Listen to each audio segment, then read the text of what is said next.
हुक्मरानों ने आवाम को गुर्बत की चक्की में दफन कर दिया। एक आटे की किल्लत ने आवाम को बिलबिलाने पर मजबूर कर दिया। मलिक जावेद इकबाल शानी की देखते हैं ये रिपोर्ट।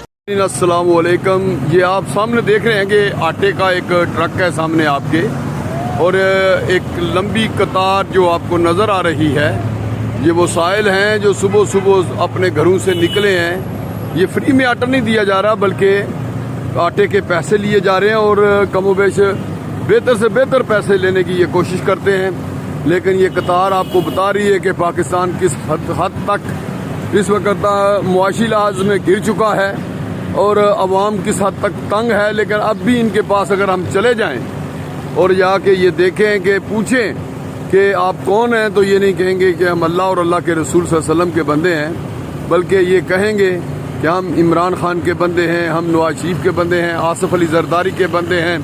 तो ये इनकी सूरत हाल है कि घर में फाका है, लेकिन ये अब भी पार्टियों के पीछे तालियां बजाने वाले हैं। तो किसी से भी जाके मैं अभी बात कर लूँ ना, तो बात यही होगी कि हम जी फलां के बंदे हैं। कोई भी ये नहीं कहेगा अल्लाह के बंदे हैं और भूखे मर रहे हैं। और ये कतार पे हम लगने पे मजबूर हैं, दूर दूर से आके ये कतार बना के खड़े हैं। तो ये अब अफसोस इस बात पे किया जा सकता है और इसके अलावा कुछ नहीं जी।